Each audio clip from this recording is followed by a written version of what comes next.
मंजिल उन्हीं को मिलती है, मंजिल उन्हीं को मिलती है जिनके सपनों में जान होती है।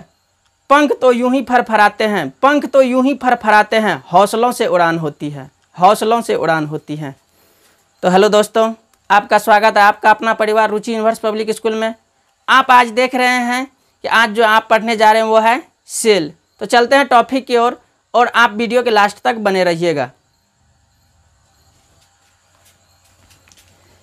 कोशिका सेल सजीव के शरीर की रचनात्मक और क्रियात्मक इकाई है और ये स्वतः जनन की सामर्थ्य रखती है। क्या बताया गया है सेल के बारे में? सेल हमारे शरीर के रचनात्मक और क्रियात्मक इकाई है, यानी एक छोटा सा कण है जिससे जो हमारा शरीर तैयार हुआ है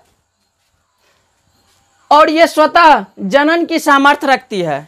क्या करती है? स्वतः जनन की सामर्थ्य रखती है, स्वतः आगे की पीढ़ी को यानी अपने बच्चे को जन्म देने की क्षमता रखती है।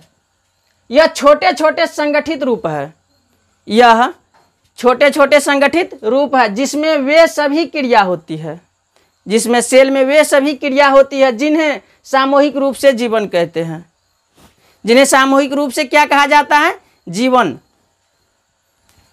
या सजीव भी कह सकते हैं। उसके बाद है कोशिका की खोज, डिस्कवरी ऑफ सेल। कोशिका की खोज सर्वप्रथम किसने किया? कोशिका की खोज, डिस्कवरी ऑफ सेल। कोशिका की खोज और अध्ययन सूक्ष्मदर्शी माइक्रोस्कोप के आविष्कार के बाद हुआ। तो सबसे पहले दोस्तों आप माइक्रोस्कोप को जान लीजिए। माइक्रोस्कोप क्या होता है? जो सूक्ष्मदर्शी होता है, जो हम लोग छोटे छोटे जो खुली आंख से दिखाई नहीं पड़ता है उसको हम माइक्रोस्कोप की सहायता से देखते हैं, उन्हीं को माइक्रोस्कोप यानी सूक्ष्मदर्शी कहते हैं। इनके आविष्कार के बाद ही संभव हो पाया। जब माइक्रोस्कोप यानी सूक्ष्मदर्शी का आविष्कार हुआ तब उसके बाद जो है सेल का खोज संभव हो पाया। नेक्स्ट है सर्वप्रथम सन 1665 में रॉबर्ट हुक नामक अंग्रेज वैज्ञानिक ने, 1665 में रॉबर्ट हुक नामक अंग्रेज वैज्ञानिक जो है उन्होंने कोशिका की खोज किया। 1665 में अंग्रेज नामक वैज्ञानिक, वो वैज्ञानिक का नाम क्या था? Robert Hooke. इन्होंने कब किया? 1665 में। हुक साहब ने बोतल की एक कर्क के अध्ययन के समय मधुमक्खी के छत्ते जैसे बोतल के यानी कि बोतल में जो ढक्कन, हुक साहब ने बोतल की एक कर्क के अध्ययन के समय मधुमक्खी के छत्ते जैसे कोष्ठक देखे। तो अब कर्क क्या है? कर्क जो है वो बोतल का ढक्कन टाइप से रहता है और उसमें जब कर्क साहब उसका अध्ययन कर रहे थे तो उसमें एक मधुमक्खी के छत्ते की तरह दिखाई दिया और उन्हें ही हुक साहब ने नाम दे दिया कोसा। उन्हें हुक साहब ने क्या नाम दिया?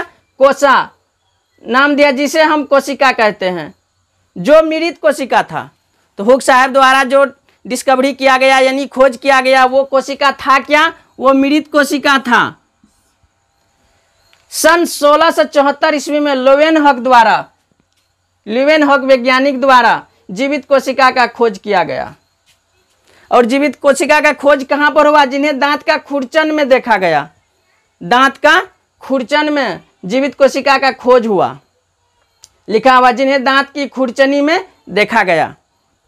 नेक्स्ट है कोशिका विभाजन, सेल डिवीजन। एक जनक कोशिका कुछ ही मिनटों में विभाजन करके अपने जैसे संतति को जन्म दे देता है। कोशिका का जब विभाजन होता है तो ये क्या करता है? अपने जैसे संतति को, अपने जैसे बच्चे को जन्म देता है, एक जनक कोशिका।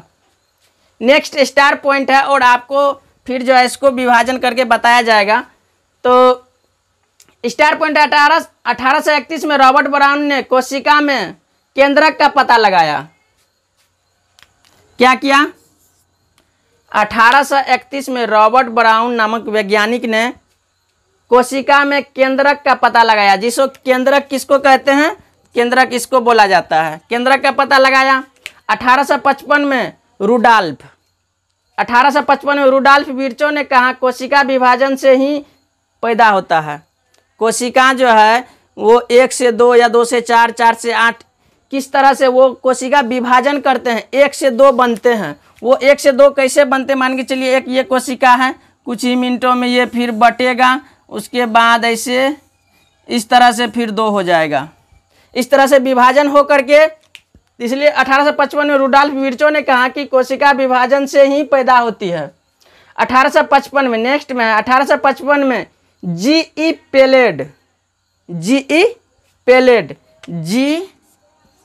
पेलेड ने कोशिका में राइबोसोम की खोज किया।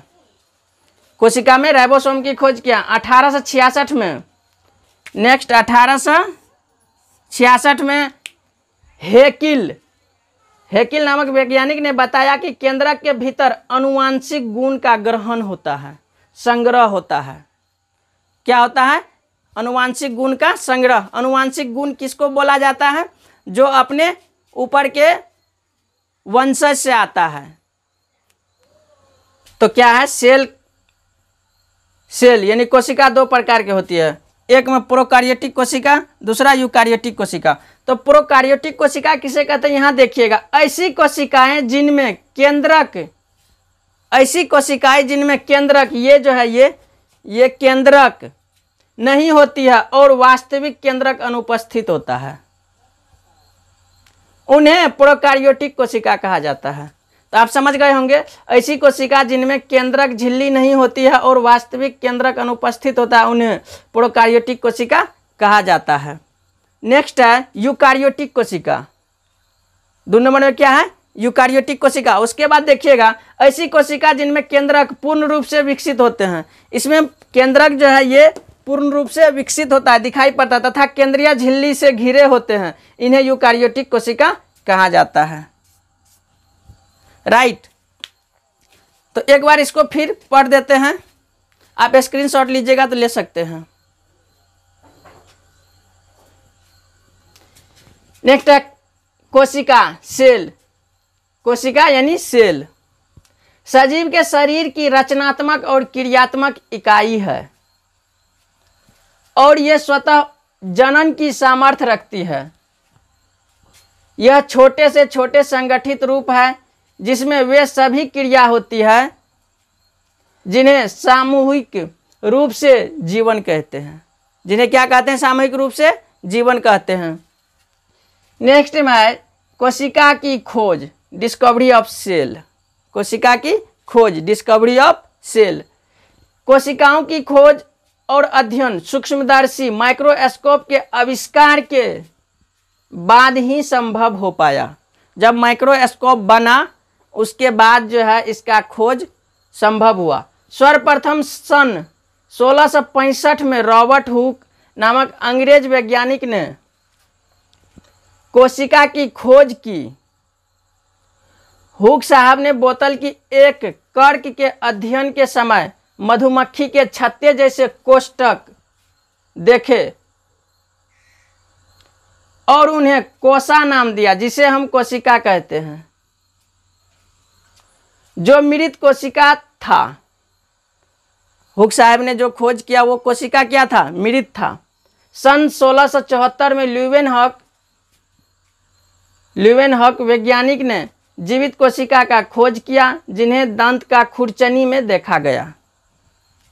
नेक्स्ट है कोशिका विभाजन, सेल डिवीजन। एक जनक कोशिका कुछ ही मिनटों में विभाजन करके अपने जैसे संतति को जन्म दे देते हैं, अपने जैसे बच्चे को जन्म दे देते हैं। उसके बाद है 1831 में रॉबर्ट ब्राउन ने कोशिका में केंद्रक का पता लगाया। क्या है? रॉबर्ट ब्राउन नामक वैज्ञानिक ने 1831 ईस्वी में कोशिका में केंद्रक का पता लगाया। उसके बाद 1855 में रुडॉल्फ विर्चो नामक वैज्ञानिक ने कहा कोशिका विभाजन से ही पैदा होती है। उसके बाद 1855 में जी.ई. पेलेड ने कोशिका में राइबोसोम की खोज किया। 1866 में हेकेल ने बताया कि केंद्रक के भीतर आनुवांशिक गुण पाया जाता है। 1939 में कोशिका द्रव का नाम प्रोटोप्लास्ट रखा गया। कोशिका 2 प्रकार की होती है। तो प्रोकैरियोटिक कोशिका किसे कहते हैं? ऐसी कोशिकाएं जिनमें केंद्रक झिल्ली नहीं होती है और वास्तविक केंद्रक अनुपस्थित होता है उन्हें प्रोकार्योटिक कोशिका कहा जाता है। नेक्स्ट 2 नंबर में है यूकार्योटिक कोशिका। यूकार्योटिक कोशिका ऐसी कोशिकाएं जिनमें केंद्रक पूर्ण रूप से विकसित होते हैं तथा केंद्रीय झिल्ली से घिरे होते हैं उन्हें यूकार्योटिक कोशिका कहा जाता है। तो हमें आशा है आप लोग समझ गए होंगे। फिर मिलते हैं किसी और वीडियो में। जय हिंद।